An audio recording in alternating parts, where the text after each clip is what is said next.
with due respect میں تھوڑا سا ڈس ایگری یہ کروں گا کہ اگر آپ جیسے مفکر لوگ بھی مایوسی کی باتیں کریں گے تو جو 20 سال کا یونیورسٹی کا بچہ یا بچی ہے ان کا کیا بنے گا؟ میں کہتا ہوں لا تقنطوا من رحمت اللہ، مجھے پھر آ کے حوصلہ دے دیتے پہلے ان کو ہم نے وہ پاکستان نہیں دیا جو ان کو ملنا چاہیے تھا. بس جو قائد اعظم نے سوچا تھا وہ ہم ٹرانسفر نہیں کرتے. میرے یا مجھ سے پہلے والے جتنے لوگ ہیں وہ اس چیز کے، چاہے وہ گناہگار ہیں چاہے وہ قصوروار ہیں، ہمیں وہ جناح دکھاتے رہنا چاہیے. اور وہ میں کسی پیغمبر کی بات نہیں کر رہا، کسی ولی کی بات نہیں کر رہا، میں کسی سینٹ کی بات نہیں کر رہا، میں ایک 75 سال پہلے ایک عام آدمی کی بات کر رہا ہوں. جو شخص جس کو جو مرضی لبادہ بنا دے، کیونکہ اس کو میچ کرنا مشکل ہے اس لیے ہم اس کو دکھانا نہیں چاہتے. میں اسے مقابلہ اس کی خصوصیات، چاہے وہ بزنس لے لیں، چاہے وہ ایتھکس لے لیں، چاہے پرسنل لائف لے لیں. کتنا پروپیگنڈا کیا جاتا ہے کہ جی وہ بیوی سے محبت نہیں تھی، لیکن کتنے لوگوں کو پتا ہے کہ 104 سال پہلے آج سے شادی ہوئی تھی؟ ذرا کیلکولیٹ کیجئے گا. اپنی بیوی کو منہ دکھائی 1,25,000 روپیہ میرے پاس ڈاکومنٹ ہے. اللہ اکبر. 1,001 روپے 104 سال پہلے حق مہر ڈاکومنٹڈ. یہ وہ شخص ہے، میں عرض کرنا چاہ رہا ہوں، عطا ربانی اے ڈی سی تھے ایئر فورس کی طرف سے، ان کے ساتھ رضا ربانی کے والد، رضا ربانی کے والد اپنی کتاب میں لکھتے ہیں کہ بڑی عید 25 اکتوبر 1948 کو ہوئی، چھوٹی 3 دن بعد ہو گئی تھی. بڑی عید جب ہوئی تو کہا کہ کوئی رستہ نہیں میرے لیے رکوانا، جہاں جگہ ملے گی میں نماز پڑھی. اور امپورٹنٹ بات یہ ہے، ہم کہتے ہیں جی وہ تو سیکولر مذہبی، اس پہ زیادہ باتیں ہو چکی میں کرنا نہیں چاہتا، لیکن ایڈی لکھتے ہیں کہ واپسی پہ کہا کہ رستہ تبدیل کر کے گھر جائیں گے، سنت ہے. اللہ اکبر. یہ کتنے لوگ پتہ پڑھے نام؟ اللہ اکبر اللہ اکبر. یہ اگر کوئی شخص کو یہاں تک معلوم ہے کہ رستہ بدل کے جانا سنت ہے نماز کے بعد، عید کی نماز کے بعد. یوم عاشور کنگ کی دعوت جو تھی وہ کہا کہ میں نہیں آ سکتا اس دن، جی بالکل دعوت ٹکرا دی اس دن. ایک اور بڑی امپورٹنٹ بات، ایک دفعہ کانوائے جا رہا تھا، اس پہ لکھا ہوا تھا شہنشاہ ہندوستان، جناح صاحب کے لیے لکھا ہوا تھا. کانوائے رکوا لیا، انہوں نے کہا اس کو اتارو، میں کوئی شہنشاہ نہیں ہوں، اللہ میں لوگوں کا سلیکٹڈ بندہ ہوں، جب تک وہ چاہیں گے میں رہوں گا. یہ وراثت کی ہم باتیں جو کر رہے ہوتے ہیں. ہم جب بات کر رہے ہوتے ہیں تو ہمیں یہ دیکھنا چاہیے کہ اصول کیا تھے. اصول یہ تھے غازی صاحب کے چلے میں وکیل کے طور پہ آپ کو بتا دیتا ہوں، بیرسٹر، سمپل ایک عام آدمی. اتنے مشہور جب تھے یا اس سے پہلے بھی ان کی شرط ہوتی تھی کہ پہلے کیس پڑھتے تھے.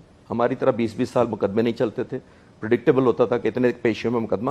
ایک ہندو کلائنٹ آیا، کیس مشکل تھا، اس نے قائد اعظم کو کہا کہ میں چاہتا ہوں آپ بڑے مشہور ہیں، آپ میرا کیس لڑیں. پڑھا، کہتے ہیں لڑوں گا، ہر پیشی کا 500 روپیہ لوں گا، 10 پیشیوں میں مقدمہ ختم کر دوں گا، امید ہے. اس نے 5,000 ایڈوانس لے دیا، جو کہ لیتے تھے. یہ 3 پیشیوں میں مقدمہ ختم کیا، جیت لیا. جب وہ ہندو کلائنٹ آیا تو انہوں نے 3,500 روپیہ واپس اس کو کیا تو اس نے انکار کر دیا. اس نے کہا کہ یہ تو آپ کی کمال ہے، پیشہ ورانہ مہارت ہے کہ آپ نے 10 کی بجائے 3 پیشیوں میں ختم کر دیا، تو یہ آپ کا حق ہے. آگے سے کیا کہتے ہیں اس کو کہتے ہیں جناح صرف وہی لیتا ہے جس کا وہ حقدار ہوتا ہے. یہ ہم بچوں کو کیوں نہیں بتاتے کہ جب پاکستان بننا ٹھہر گیا تو نہرو، لارڈ ماؤنٹ بیٹن اور سب سے زیادہ گاندھی نے زور لگایا کہ کسی طرح جناح صاحب کو قائل کر لیا جائے کہ ملک کو نہ ڈیوائیڈ کرے ان کے پوائنٹ آف ویو سے. سب سے پہلے ان کو بڑی آفرز کی گئی، منسٹریاں آفر کی گئیں، بڑا کچھ آفر کیا گیا، نہیں مانے. آج کل کے کمپیئر کریں ذرا کہ کیا کچھ ہوتا ہے تو ہمارے کہاں کس پہ بک جاتے ہیں، نہیں مانے. ماؤنٹ بیٹن نے بلایا، ناراض ہو کے آ گئے کیونکہ اس نے غصہ کیا. جب گورنر آفر کی کہ آپ کو گورنر بنا آفر کیا تو وہ نہیں مانا. پھر سب سے امپورٹنٹ بات ہے، گاندھی نے کہا کہ ہم پورے ہندوستان کا آپ کو پہلا وزیر اعظم بنانے کو تیار ہیں، اور پورا ہندوستان KPK سے بنگلہ دیش تک، ذرا ذہن میں رکھیے.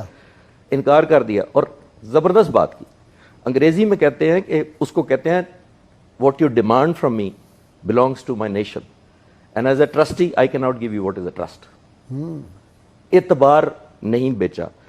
اور ظاہر اگر اعتبار بیچ دیتے تو آج ہم ان کو محمد علی جناح ضرور یاد رکھتے، the first prime minister of all India. پھر عاشق رسول دیکھے نا کہ اس کا جو غازی علم الدین شہید کا مقدمہ لڑا، کبھی قائد اعظم نے غلط مقدمہ لڑا ہے؟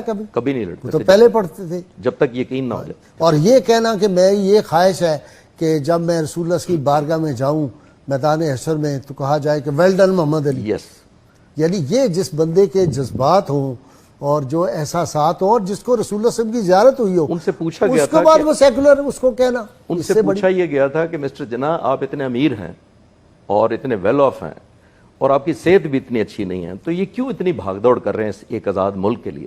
تو انہوں نے تب یہ جواب دیا تھا کہ میں چاہتا ہوں کہ جب اس زندگی کے بعد اللہ تعالیٰ کے حضور پیش کیا جاؤں تو مجھے اللہ تعالیٰ صرف یہ لفظ کہہ دے، ویل ڈن مسٹر جناح.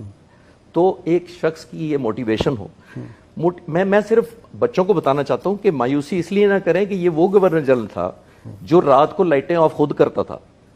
ابو الحسن اصفہانی پہلے ایمبیسڈر تھے امریکہ میں ہمارے، وہ کہتے ہیں پاکستان آزاد ہونے کے 14 دن بعد وہ ملنے گئے قائد اعظم سے، میٹنگ ختم ہوئی، کمرے سے نکل لائٹ آف کر دی، گلی سے گزرے لائٹس آف کرتے جا رہے.